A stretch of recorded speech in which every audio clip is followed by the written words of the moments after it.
I'm your host Rajesh Yogi, and today we are having morning coffee with a local partner, the founder and CEO of West Consults, and we are going to discuss something very interesting for the e-waste project. So welcome Mr. Gabriel Ivalu, the founder and CEO of West Consults. Yes. Thank you, Rajesh, and I'm glad that we are having this discussion. So, Gabriel, actually today I want to focus on the why. What is the scale of the e-waste problem right here in Uganda and the greater Kampala city that makes this project so urgent? So, just please take your time, and it's a formal chat. Yes, thank you. This project, the e-waste project, is very urgent for Uganda, but for any country. For Uganda in particular, if you understand, Uganda sits at a very unique position. It is a contact point for other countries like Rwanda, like Burundi, South Sudan. It's a transit route. So we receive e-waste from across the globe. Second-hand comes into the country.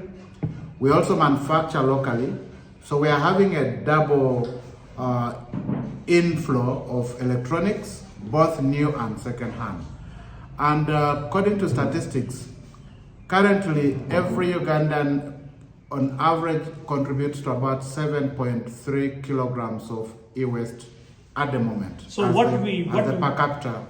So what we understand is that Kampala is the epicenter, yes, the capital city. Kampala is the heart of everything because it is the central business district. It is where the affluent live. It's where businesses and head offices are located. So there's a lot of electronics being used in offices, at homes, in people's cars. So the e-waste elephant is actually very big. So and if we calls count, for action. So if we count in numbers, let's say, I don't know, maybe I'm more hypothetical. So 99% or 99.5% of the e-waste currently is unaccounted.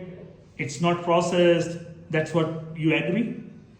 That is partly true because we don't have any formal collection or any documented collection. So all our e-waste is actually in an assumed manner. So meaning 99% of it is not collected. So we don't know the statistics very well. So Gabriel, that's a sobering figure. And what that huge volume of e-waste is not managed properly, what are the immediate health and safety risks for your community, especially those are in the informal recycling sectors in places like Kalivari or Kampala or somewhere else? So because still it's informal and you are bringing that formal side. So what sort of health risk you think from the e-waste? So the biggest health risk for most of us and everyone else who is concerned is the air pollution. Because these informal e-waste collectors, they just go and burn the e-waste to recover the value, but the fumes going into the air comes into our respiratory system. And then also, part of it then flows into the water. It is washed away by rains. The residues is washed into the lake, and that is where we get our fresh water from. So we drink it at the same time. That's the biggest risk. And we all know that there are some serious heavy metals like lead, mercury, cadmium, and and some serious health risk can be associated, like respiratory diseases, neurological damages, and pregnant women, children, they are more vulnerable at this for this e-waste pollution. That is true. So beyond human health, and what are the lasting environmental consequences of the improper disposal? Because the current e-waste is not disposed properly, And that's why you guys started this project on an urgent basis. So how e-waste pollution impact the soil, water, air in Kampala? So most times people do not understand the impact of e-waste because they look at the bottles. The plastics is the most common thing people look at. But every time these recyclers do not use the metals that remain, they cannot use them, they pour them into the drainage channels. They pour them into the water system. So we are actually losing the environment. And if the environment is dead, a human being is dead. The lungs of humans survive on a healthy environment. You cannot breathe air which is healthy if the environment is not healthy. So that is the biggest challenge to everybody, policymaker, a child, a pregnant woman. It is the core of everything. So Kampala being already congested with all these plastics and all that, add that the e-waste into that.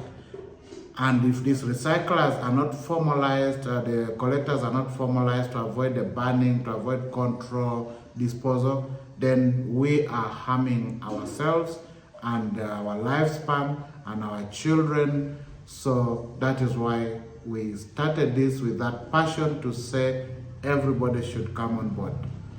Thank you, Mr. Gabriel. So, for our audience, what is the first step we need to take and what can they expect from West Consult in phase 2, let's say, of the project? Because the pilot project is already there. So what sort of message you want to give entire community, the beautiful people here in Uganda, and to our viewers?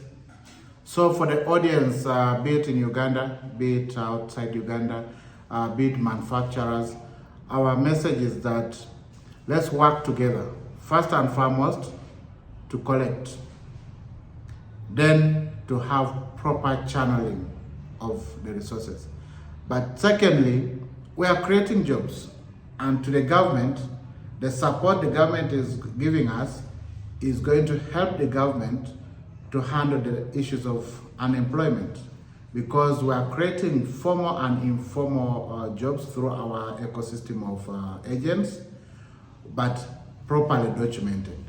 We are also calling upon our manufacturers, the operators, the telecoms, to join us and make sure we work together to bring a lasting impact, not just a project, but a lasting solution to Uganda and to Rwanda.